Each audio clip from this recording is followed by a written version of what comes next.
Very good afternoon and welcome to HYCM's online trading workshop with myself, Giles Coughlin. I hope everyone can see the screen and hear my voice okay. If you're having any problems, please could you just let me know in the chat or the question box. I'm not able to actually see my screen. Now it's appeared, so that's all making sense. That's better. Okay, folks, looking forward to taking us through this session. It's all about the FOMC. So this is a big day and looking forward to explaining what's going on and what the expectations are for this. So let me just have a little look at this.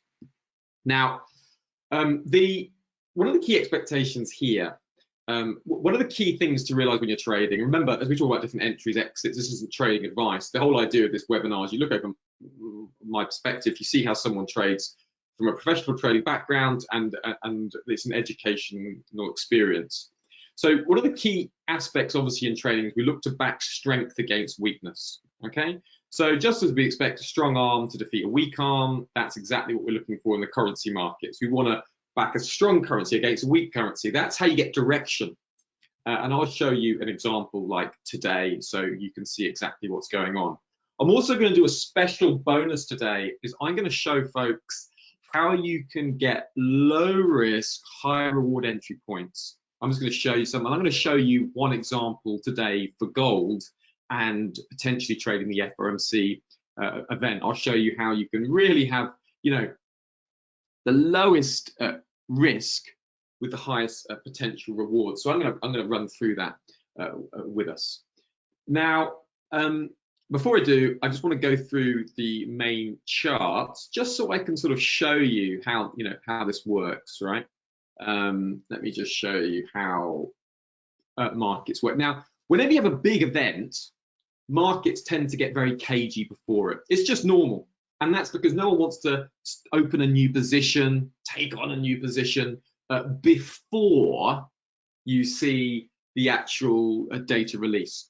Now, the Federal Reserve is the world's largest central bank. And when you're thinking about central banks, don't think, oh, there's all these central banks in the world and they're all equal. There's the Reserve Bank of Australia, there's the RBNZ, there's the Bank of England. They're all kind of, 8 players on the pitch and they've all got the same kind of skills. No, the Federal Reserve is the world's most influential central bank. It drives currencies across the world and sets the global tone. So it's incredibly important you grasp that point. So markets are cagey. You've got the dollar index completely flat on the pivot point for the day, marginal move across the majors. That's what you'd expect in the build up to an FOMC meeting. But don't be mistaken, volatility will be coming ahead. Now, one of the interesting markets is gold. I'll run through that with you in the FOMC when we look at the FOMC in detail. But before we do, just want to go through another few major markets. Oil and the commodities, downside today. We had a bigger than expected inventory build last night from the private API data. That came in at over 3.6 million. So just bear in mind, when we have the inventory EIA data later on this afternoon, about 3:30 UK time. Let me just check what the time is now because we've had it's 2:30 UK time. So in a couple of hours, we're going to get the inventory levels and I'll show you what to expect. If we get a draw in the crude in the inventory levels, say we get a draw of more than 2 million, expect upside in crude back up to that 84.50 region, right? If we get a build above 3.5 million, expect sellers to bring it back into that 81 region and look either for buyers to come in at 81, or if that level breaks, then look at that trend line that's broken. The best medium-term value for oil is a 77. Any retracement back down to 77 can be considered good value for oil at the moment. Copper. Again, seeing a little bit of upside. We had what's called the Chinese Caixin PMI data. Now that's the private inventory data out of China, and that showed some robust strength, and copper just showing a little bit of strength on that. Remember, copper's known as Dr. Copper. In other words, it gives you a prognosis about the health of the global economy. If people are feeling optimistic about the global recovery, expect copper upside. Now, bond yields. We can see bond yields have been soaring higher recently, particularly at the front end of the curve. and that's the short end 1 year, 2 year bond yields, because the front end of the curve moves up when you expect monetary policy shifts coming. The tail end of the curve is more what the market thinks about growth and inflation. So what's happening at the moment is that the tail end of the curve, let me just show you an example. Here's an example with the UK. See, the front end of the yield curve, you can see here the shorter duration bond yields are moving higher more quickly, they're steepening. The tail end is falling. So in other words, interest rate hikes are expected to come, obviously to deal with that rising inflation. So the short end is rising, but the tail end of the curve is falling because markets are thinking, well, that's going to hinder long-term growth and inflation. So this is called a flattening of the curve. You see how the curve is flattening? The short end's rising, the tail end's falling, so the curve is becoming flattener. That's a flattener, right? So the key thing here is, what's correct? The Federal Reserve is going to give its indication what it thinks about the steepening of the curve, and then the yield curve will tell you how the market's responding to what the Fed are saying. So bond yields, yeah, not doing anything right now, but we wouldn't expect them to be broadly moving higher as expectations of interest rate hikes. RBA, they finished their April 2024 bond yield curve control. We've got central banks around the world expected to hike interest rates. Now, looking at equities, they are right up at all-time highs. And wow, right? All-time highs are right up there. And if we see all-time highs keep pushing higher, then we can anticipate those all-time highs to continue up to the upside. But don't enter here now, because markets are too stretched. We don't want to be buying in at these all-time highs. Now, I will show you something that's interesting. If we had a dovish FOMC, and I'll explain to you what dovish FOMC is, that is a very strong bullish signal for potential upside in NASDAQ. Do you see that long, tall, white candlestick breaking through resistance, closing right up at the highs? No wick at all, or a very, very tiny weak wick. You've actually got to scroll in to see the wick. That typically would signal a move back up to 16,500. So that's the height of the candle, moving up to that 16,500 level. So do watch out for that. Now, the VIX is a key market to be looking at. This is the volatility index of the S&P 500, and what this tells you is how many put and call options are being placed at the moment in the S&P 500 index. Now, when this index rises, it means there's more put options being put into place. When it falls, it means there's less. Now, a put option is what you use when you expect the equity index to fall. It's kind of an insurance policy. So when this rises, typically equity markets fall. And if you just take a look here at the, if we just pop on the S&P 500, right? So you'll see, right? Rising VIX, falling stocks, rising VIX, falling stocks, rising VIX, falling stocks, rising VIX, falling stocks, rising VIX, falling stocks, and vice versa. Falling VIX, rising stocks, falling VIX, rising. So as long as this VIX remains underneath sort of 18, 17, expect equities to keep moving higher. So watch this. If you're ever unsure, thinking, oh, I don't know how to translate what's happening, look at the VIX. I'll give you a good indication of what markets are thinking. Now, as promised, I will show you a currency pair that has a clear upside bias, strength versus weakness. And I'll run through it with you, right? I'm going to go through it in a little bit of detail to help you understand. This is the way that professional traders dissect a currency pair, okay? This is a very simple way, and I'm just going to use a bond yield spread, and I'm going to show you how this is all done. Right.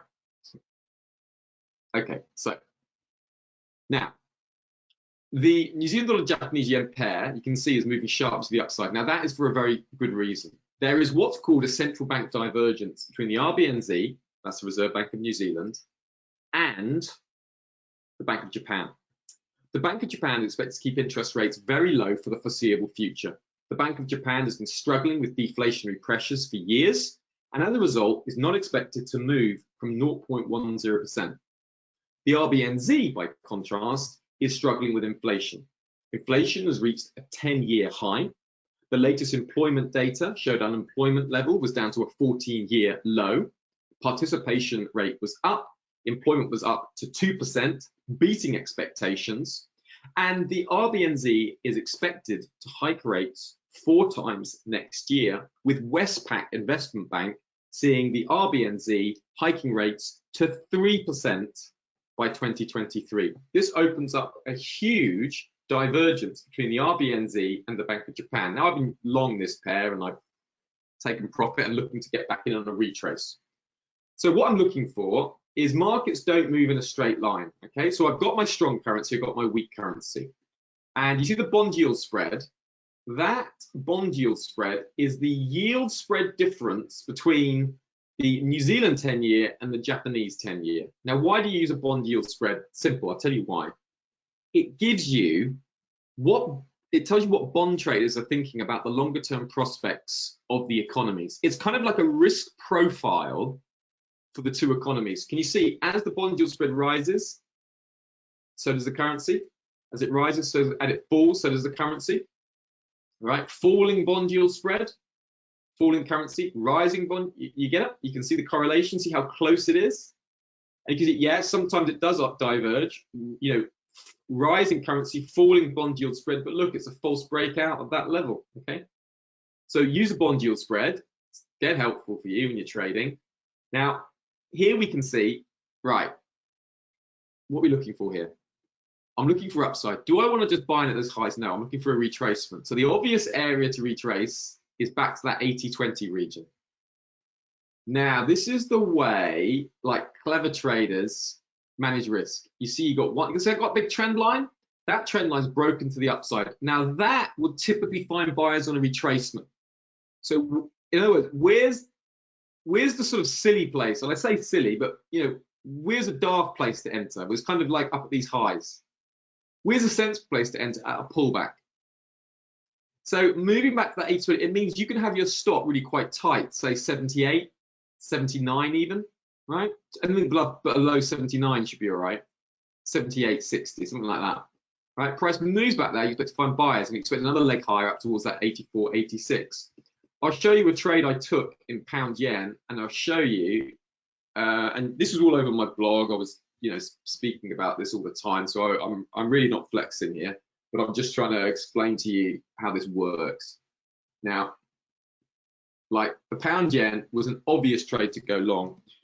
Bank of England has been worrying about inflation. Bank of Japan has been really worrying about, you know, they're going to keep interest rates low. So you can see from here, and you can see on my blog, I was speaking about this. This key trend line. You see the way, this is how you find low risk, high reward places to enter. You get a fundamental picture where you're clearly expecting direction in one way. You find a clear technical entry. Now, the clear technical entry was here. You see this trend line? 1, 2, 3, 4, 5. 6. You knew that that's going to break. You break, and your stop can just be like there, 151. So you break above, and then if it breaks lower, like, so I had a fundamental bias to go long the pound yen, okay? And I'll show you, I had a trade where I got, where I exited, it was here, right? So from early September, you know, late September, early October, I was looking to go long the pound yen, okay? Now I went long at a break of that 152. You see it's a break of a trend line. Now price moved up high and then started moving lower. And that for me, it was like, no way, I'm not going to carry on with that, right? The place to enter was either back down here or on a breakout. I didn't want to be sitting through drawdown. Now you might say, well, Giles, you know, you could have sat through that. Yeah, I could, but then I've had to have 1, 2, 3, 4, 5, 6, 7, 8. That's 10 days of a breakout. Very sorry, I'm just going to quickly open the door. I'll be back in 2 seconds. Sorry about Sorry about this, just hang on a minute.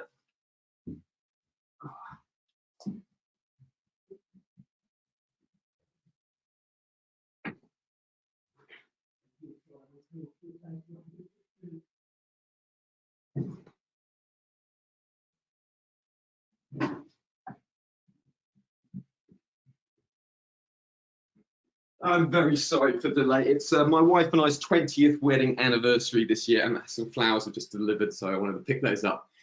So you see here, okay, then I exited, and then waiting for that break, took the break, and you see stock hardly had any drawdown.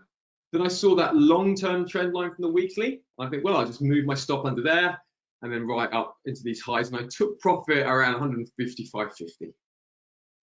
Just up from those overhead highs. So very simple trade, right?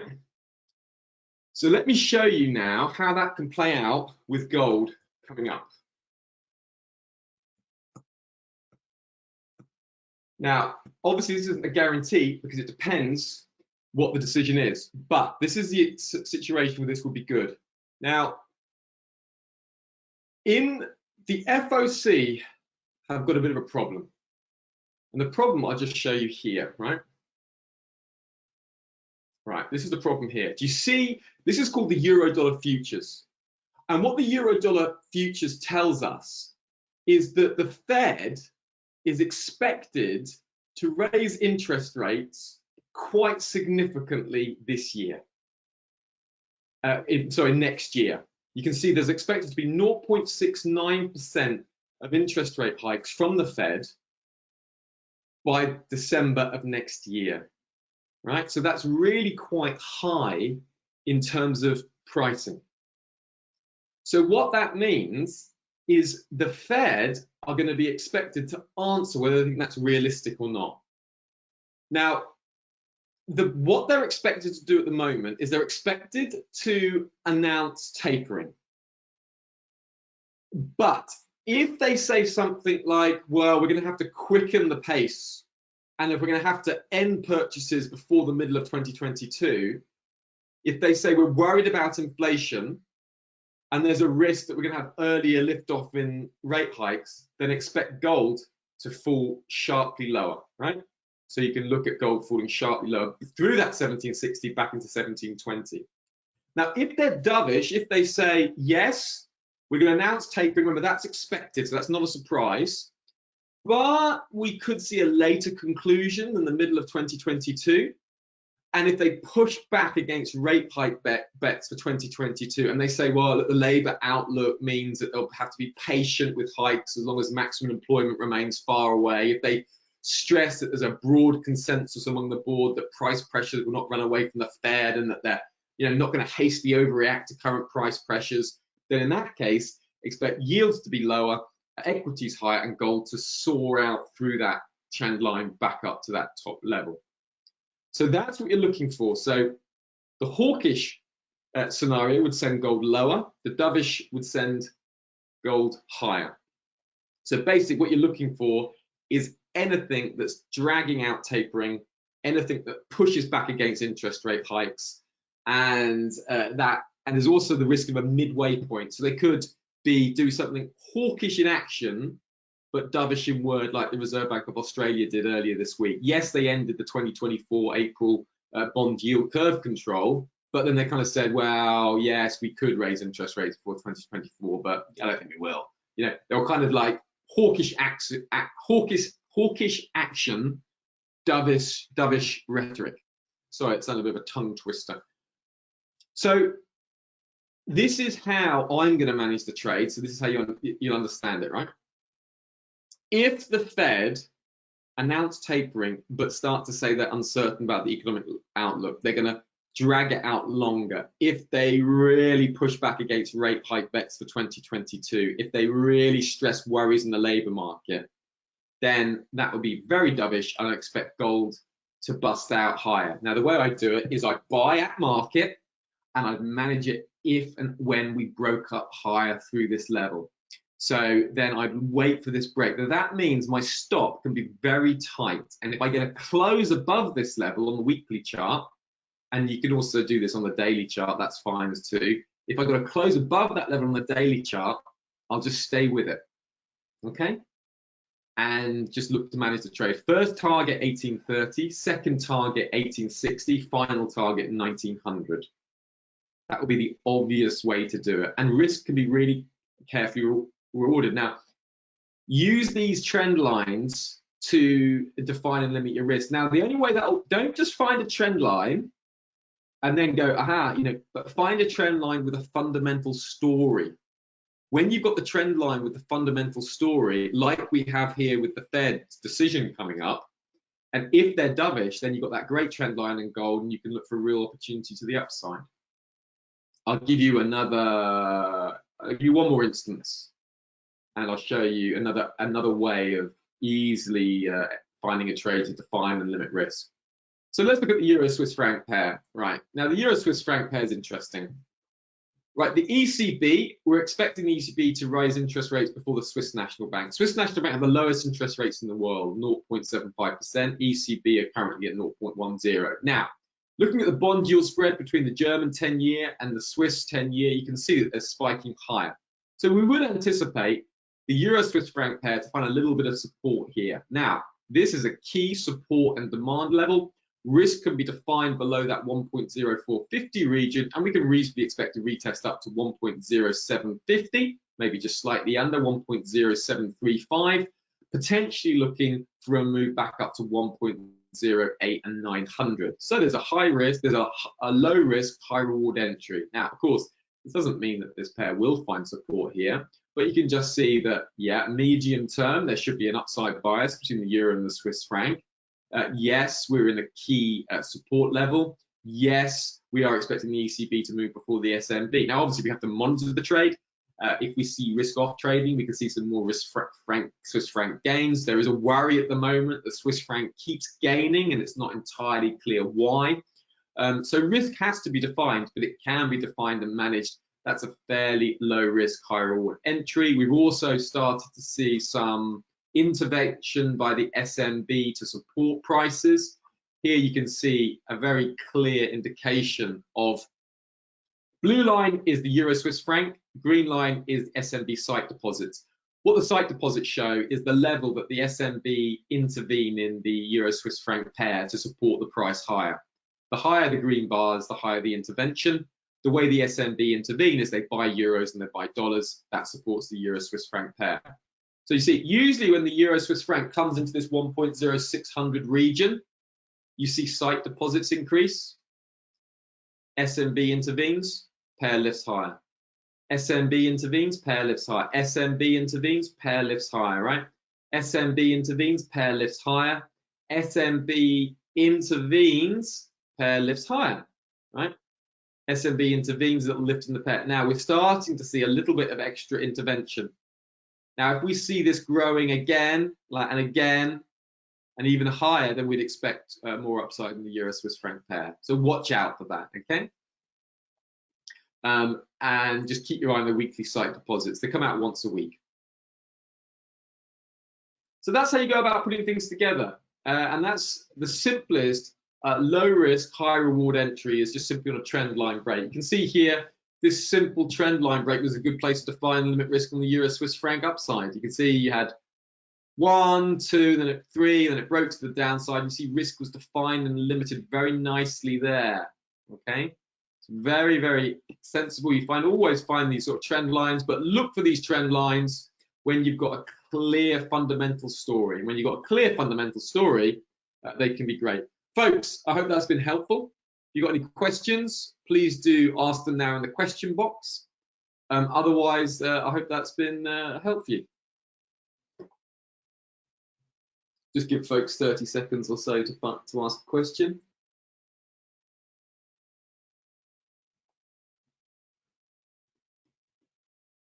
Okay. Okay, folks, don't forget, back again on Monday for a risk event out. We'll be looking at the CPI inflation data coming out next week for the US. I hope you have a very good session and enjoy trading the NFP. I am speaking to Yahoo Finance over the FOMC rate decision. So if you're around, I'll put it up on my Twitter feed. Don't forget to follow me here on Twitter. I put quite a lot of information up here on Twitter. My Twitter handle is @GilesCoughlanCCA. So you can follow me along there at Twitter. Let's just see. I'll just put that in the chat box.